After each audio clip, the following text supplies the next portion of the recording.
AITA for walking away after my girlfriend said being intimate with me now disgusted her? I'm 26 years old. A little over a year ago, I finished my bachelor's degree in business administration. It was not easy, but it was not anything extraordinary either. I simply did what I had to do. She, Rachel, was the same age. She was studying graphic design. We met through mutual friends at a casual backyard get-together, nothing fancy. At first, there was nothing romantic, just normal conversations. We found some things in common. We laughed, and little by little we started hanging out more often. Before we knew it, we were already dating. Our relationship started calmly, without drama, without exaggerated intensity. It just flowed naturally. I lived alone in a small one-bedroom apartment in the suburbs of Chicago, nothing luxurious, but comfortable enough. She lived with her parents in the same area, so it was normal for her to come over on the weekends, Friday night, all of Saturday, and Sunday until the afternoon. That was our time. We would go out for a casual meal, order takeout from our favorite spots through a delivery app, binge watch shows on Netflix, or just stay up talking until late. It was simple, but it worked. And yes, there was chemistry too. It was not forced. Everything happened naturally. There was a connection, trust, and that made everything feel easy. During the first year, honestly, I do not remember any major problems. Everything started to change when I got my first real job.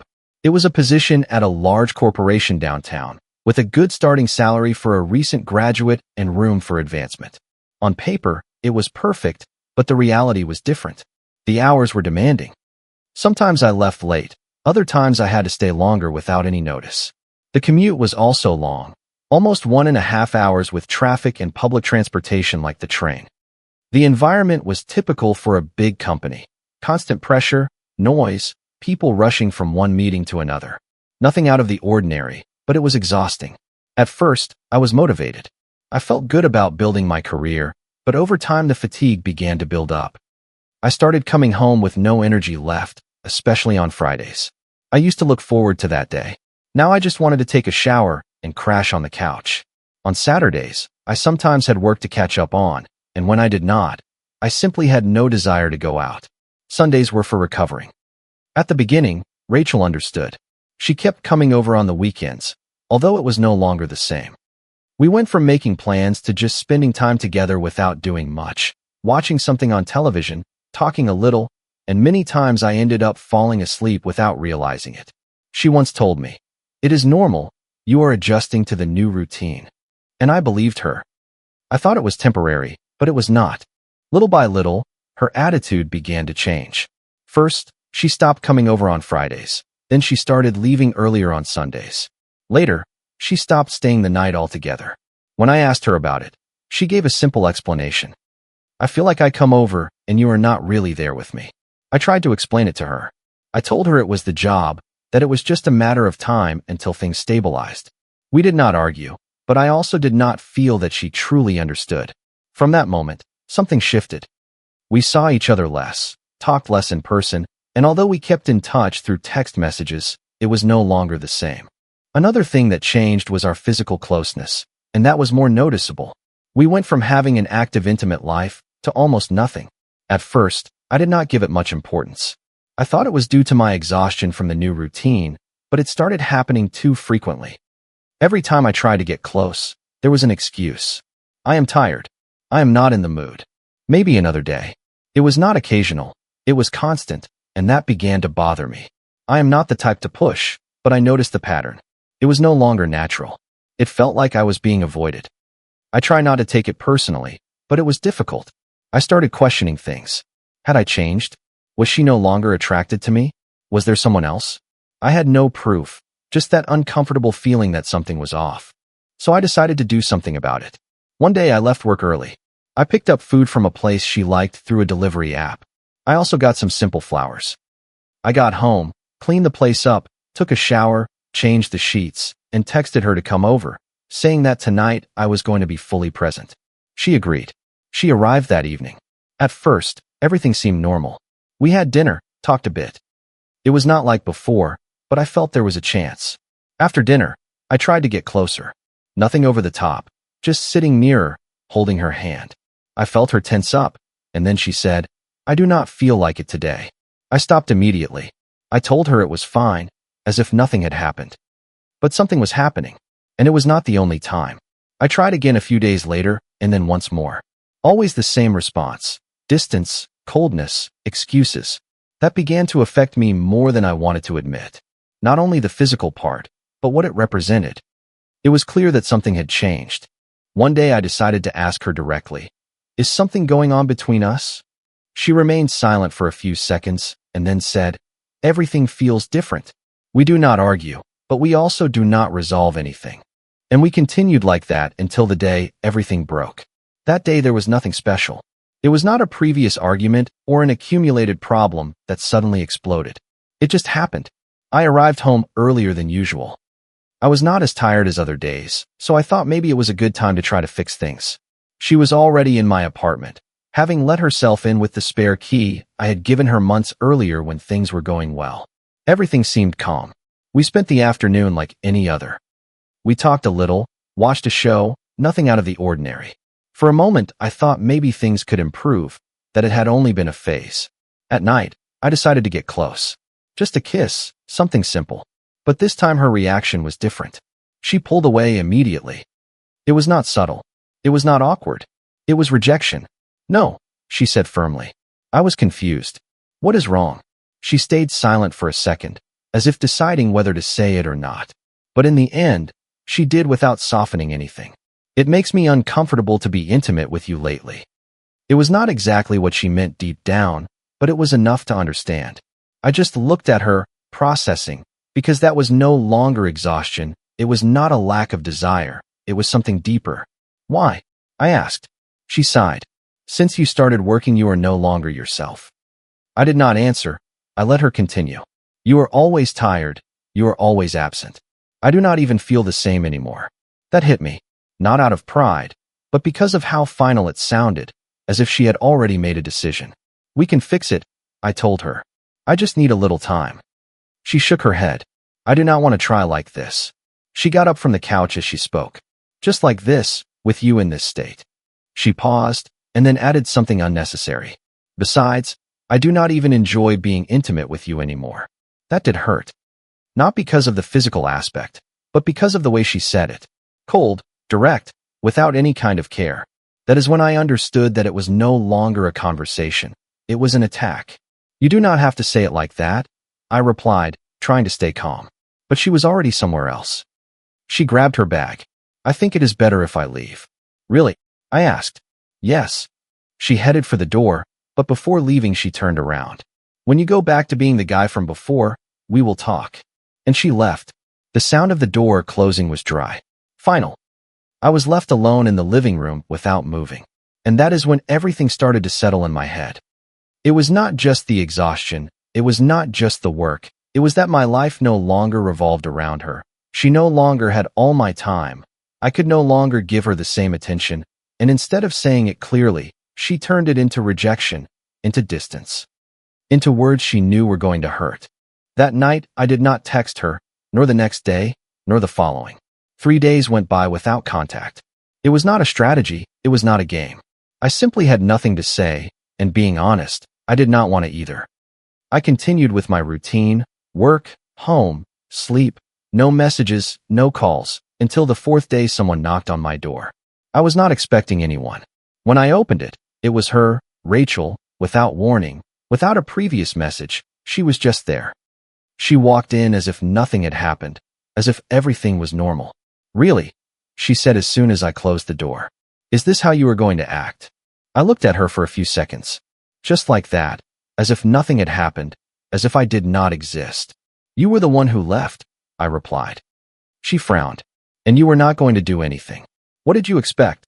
"I do not know, for you to reach out, to insist, to try to fix it." There I understood something important. She was not looking for a solution. She was waiting for a reaction. "If you do not want to be here, I am not going to force you," I said. She remained silent. She clearly did not expect that answer. "You give up that easily?" she asked. I did not answer immediately. "It is not giving up," I finally said. "It is accepting what you said. I was just upset." She replied quickly.